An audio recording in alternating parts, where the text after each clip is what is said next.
Yo, what's up, everybody? I'm Jessie T, Usher. Hey everybody, this is Bonnie Gordon and I'm you're here with Movers and Shakers Movers and Shakers. Unlimited. Stay tuned.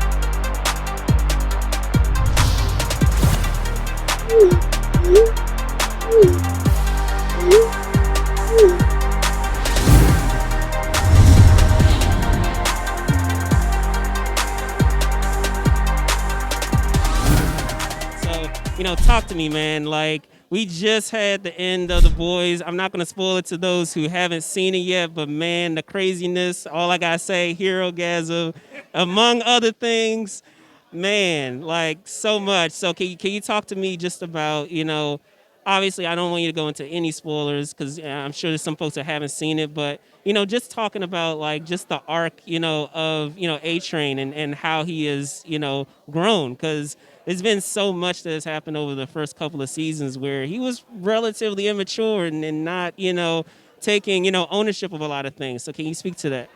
Yeah, I think what was interesting about A-Train is like he's never had to take full ownership and responsibility for his actions. He's always had this massive conglomerate, which is Vought, kind of like clean up every mess that he could possibly make.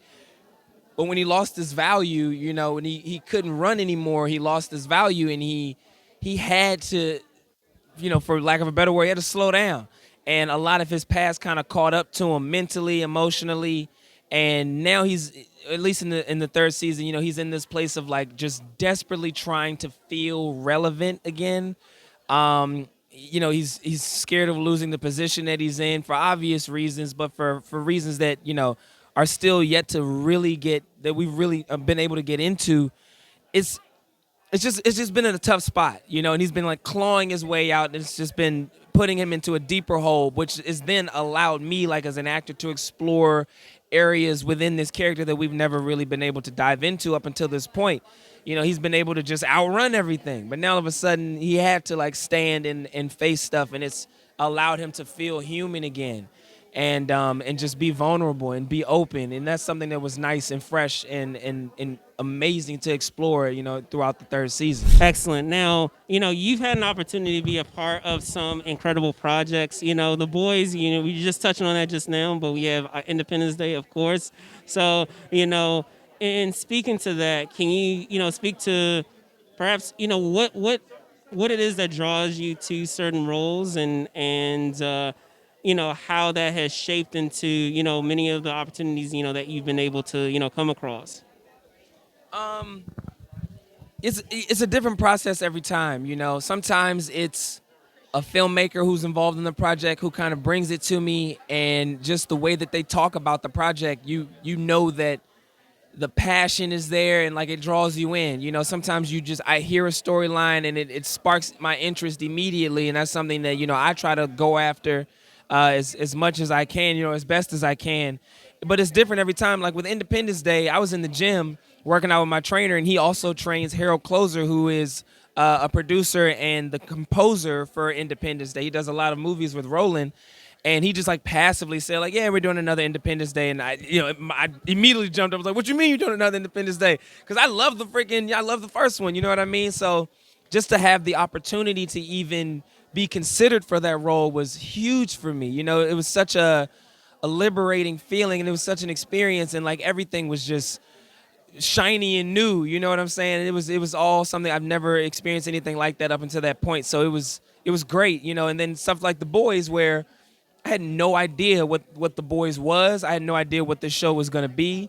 So it was I was kind of going in blind actually, but speaking to Eric Kripke about it and the way that he spoke about this show and the way that he spoke about this character A-Train, I didn't need to know much. You know what I mean? I knew that I trusted his vision, and I knew that he was going to be trying to do something that had just never been done before, and that was enough for me to say like I'm on board. You know what I mean? But I enjoy that process. It's very creative. It's always unique, and I think that's one of the best parts about this job.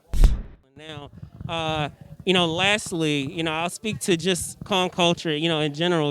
I'm sure, with all the IPs that you have, under your belt in terms of, what you've had the opportunity to do thus far, there isn't, a dull moment or it feels like, I'm sure for you, a time to rest when it comes to, going to, so many cons. So, can you speak to that and, still trying to find a balance for yourself of, finding some leisure, among the commitments that you have?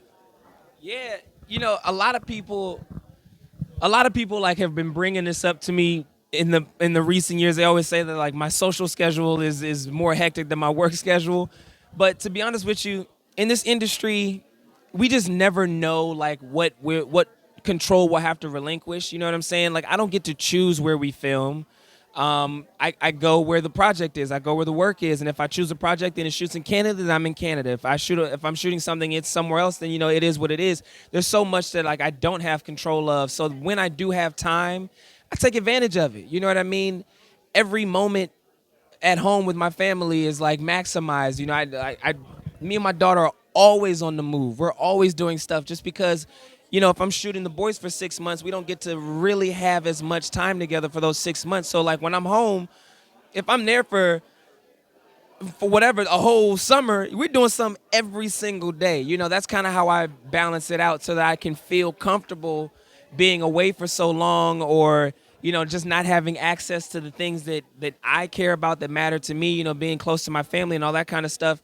That's honestly like the reason why I was amped up to come to this con is because it's near my hometown. So like obviously I get to come back and see my family. I get to see my grandma. She's here. I get to see my uncle. He's right here.